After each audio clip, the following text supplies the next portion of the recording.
ನಮಸ್ಕಾರ. ನಾನು ಹಿತೈಷಿಗಳಿಗೆ ನಾನು ಚೆನ್ನಾಗಿದ್ದೀನಿ, ನೀವೆಲ್ಲ ಚೆನ್ನಾಗಿದ್ದೀರಾ ಅಂತ ತಿಳ್ಕೊಂಡಿದ್ದೀನಿ. ನನ್ನ ಮಗಳು ಗೊತ್ತಿಲ್ದಂಗೆ ಸರ್ಪ್ರೈಸ್ ಆಗಿ ಗಂಡನಿಗೆ ಅದು ಯಾವುದೋ ಬೈಕು, ನನಗೆ ಆ ಬೈಕ್ ಹೆಸರೆಲ್ಲ ಹೇಳೋಕ್ಕೆ ಬರಲ್ಲ. ನಾನು ಉಡುಪಿಲಿದ್ದೆ, ಅವಳು ಇವತ್ತು ಹೇಳಿದ್ಲು, ಅಮ್ಮ ಬೈಕು ಕೊಡ್ಸೋಣ, ಬುಕ್ ಮಾಡಿದ್ದೀನಿ. ಅವ್ರಿಗೆ ಗೊತ್ತಿಲ್ದಂಗೆ ಅವನಿಗೆ ತುಂಬ ಕನಸಿತ್ತು ಈ ಬೈಕ್ ತೊಗೊಳ್ಬೇಕು ಅಂತ. 3.5 ಲಕ್ಷ ಅಂತೆ ಆ ಬೈಕು. ಹಾಗಾಗಿ ಇದನ್ನು ಆರ್ಡ್ರ್ ಮಾಡಿದ್ಲು, ಬುಕ್ ಮಾಡಿದ್ಲು. ಇವತ್ತು ಗಂಡನ ಗೊತ್ತಿಲ್ದಂಗೆ ಸರ್ಪ್ರೈಸ್ ಕೊಟ್ಟಳು. ಅವ್ರದ್ದು ವೆಡ್ಡಿಂಗ್ ಆ್ಯನಿವರ್ಸರಿ ಹೋದ ತಿಂಗಳು, ಆವಾಗಲೇ ತೊಗೊಳ್ಬೇಕು ಅಂತ ಇದ್ದರು. ನಮ್ಮ ಕೃಷ್ಣನಿಗೆ ಸ್ವಲ್ಪ ಹುಷಾರಿಲ್ದಿದ್ದ ಕಾರಣ ಅವತ್ತು ಬೇಡ ಅಂತ ಇದು ಮಾಡಿದ್ದು. ನೋಡಿ ಗಂಡನಿಗೆ ಕಣ್ಣು ಮುಚ್ಕೊಂಡು ಕರ್ಕೊಂಡು ಹೋಗ್ತಾ ಇದ್ದಾಳೆ. ಆಮೇಲೆ ಅವ್ನಿಗೆ ಅದು ತೆಗಿತಾ ಇದ್ದಂಗೆ ತುಂಬ ಖುಷಿ ಆಗೋಯ್ತು ಅವನಿಗೆ. ಅವ್ರ ತಂದೆ ತಾಯಿ ಎಲ್ಲರೂ ಖುಷಿಪಟ್ಟರು. ಅವ್ರದ್ದು ಇನ್ನೊಂದೇನು ಅಂದರೆ ಅಪ್ಪ ಅಮ್ಮನ ಜೊತೆಲೇ ಎಲ್ಲದಕ್ಕೂ ಕರ್ಕೊಂಡು ಹೋಗ್ತಾರೆ.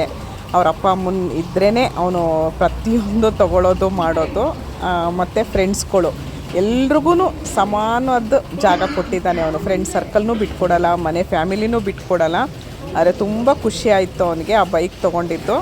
ನಾನು ಊರಲ್ಲಿದ್ದೀನಿ, ವೀಡಿಯೋ ಮಾಡಿ ಕಳಿಸಿದ್ಲು. ನಾನು ವಾಯ್ಸ್ ಕೊಟ್ಟು ಒಂದು ವೀಡಿಯೋ ಅಪ್ಲೋಡ್ ಮಾಡ್ತಾಯಿದ್ದೀನಿ. ನೋಡಿ ಯಾರ್ಯಾರಿಗೆ ಬೈಕ್ ಇಷ್ಟ ಆಯಿತು ಅಂತ ನನಗೆ ಕಮೆಂಟಲ್ಲಿ ಹೇಳಿ. ಮತ್ತು ನನ್ನ ಮಗಳು ಸರ್ಪ್ರೈಸ್ ಕೊಟ್ಟಿದ್ದು ಗಂಡನಿಗೆ ನಿಮಗೂ ಇಷ್ಟ ಆಯಿತಾ ಅಂತ ನನಗೊಂದು ಕಮೆಂಟ್ ಮಾಡಿ.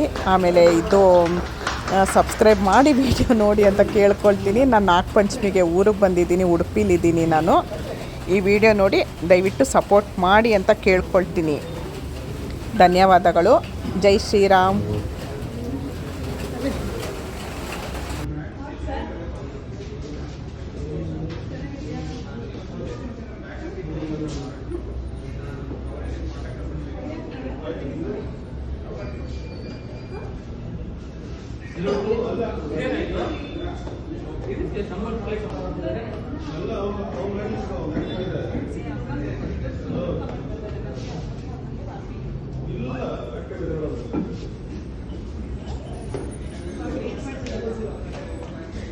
ನಾಳೆಯಿಂದ ನೀನು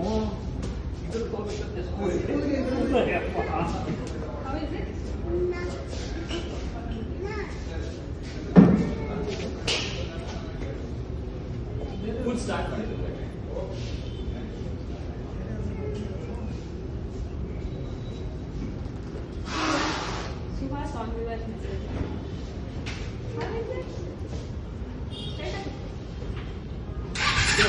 ಮುಂದ್ಗಡೆ ಫ್ರಂಟ್ ಬಂದಿದ್ದೆ ನಂಬರ್